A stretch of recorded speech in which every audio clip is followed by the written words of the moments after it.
U.S. Navy needs a new warship to replace its aging force of cruisers, and it wants to start buying them in 5 years. Larger than a destroyer but smaller than a battleship, the ship will be stacked with sensors, weapons, and unmanned vehicles.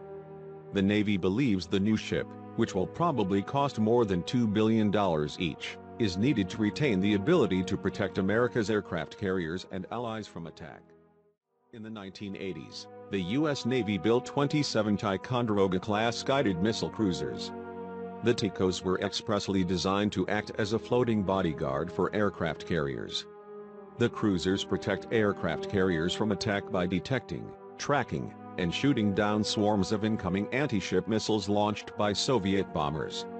Armed with the AN Spy-1 radar and scores of SM-2 surface-to-air missiles, the Ticonderogas were the most advanced anti-air weapons of their time. They could also, in a pinch, perform anti-submarine, anti-ship, and land attack missions.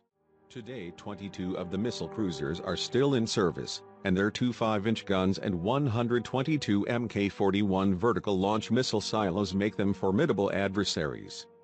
The versatile Mk-41 launcher accommodates a wide variety of rocket and missiles, including the SM-2 and SM-6 air defense missiles, SM-3 ballistic missile interceptors, evolved Sea Sparrow short-range defense missiles, Tomahawk cruise missiles, ASROC anti-submarine rockets, and the new long-range anti-ship missile. The Navy upgraded a handful of the ships to provide ballistic missile defense over both Asia and Europe. In 2008, one of them, USS Lake Erie, even downed a dying satellite in orbit.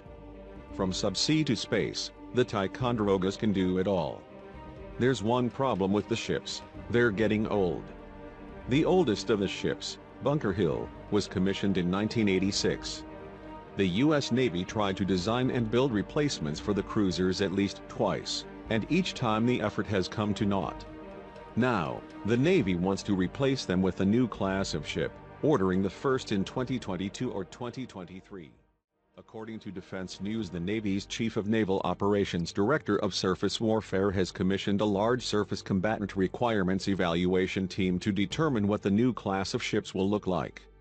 What is known about the ships is they will carry the AN Spy-6 air and missile defense radar, the same radar installed on new production Arleigh Burke-class destroyers, and the ship will be built with an eye toward quick and easy hardware upgrades, keeping it on the cutting edge of technology throughout the lifetime of the ship.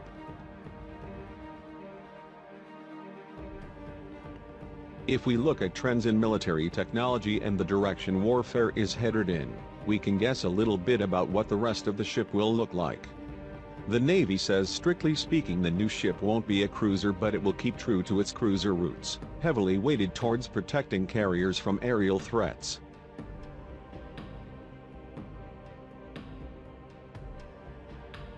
Although the Soviet Navy and Air Force are gone, the Chinese military represents a new threat of growing size and sophistication.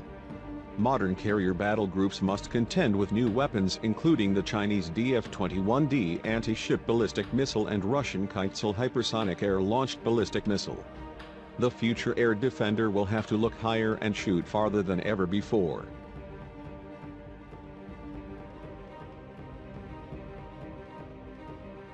The new ship's primary armament will be 2 or more fields of Mk-41 missile silos with mix-and-match loadouts. The Mk-41 vertical launch system is perhaps the most versatile naval weapon system ever made.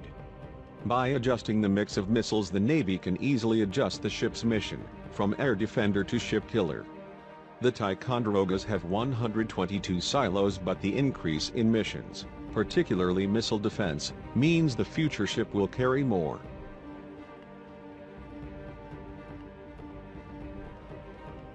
Energy weapons are another possibility. In 2014, the Navy sent the laser weapon system, LAWS, to sea aboard the USS Ponce, the first operational deployment of a weapon laser. A more powerful shipboard laser could zap air and sea threats at short ranges, freeing up missile silos for longer-range missiles. The Navy has also been testing railguns, guns that use electromagnetism to sling projectiles at speeds of up to Mach 6. Whether either type of weapon would be ready by 2023 is a good question.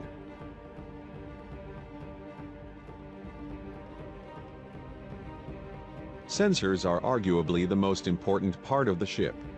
The AN/SPY-6 radar will see more than 100 miles in all directions, useful against incoming aircraft, anti-ship missiles skimming the surface of the water, and incoming ballistic missiles. Much of the new radar's capabilities are classified, but the developer, Raytheon, promises it can detect targets half the size at twice the range over existing radars. The battle fleet of the future will need all the advance warning it can get to counter mass attacks of supersonic and hypersonic missiles.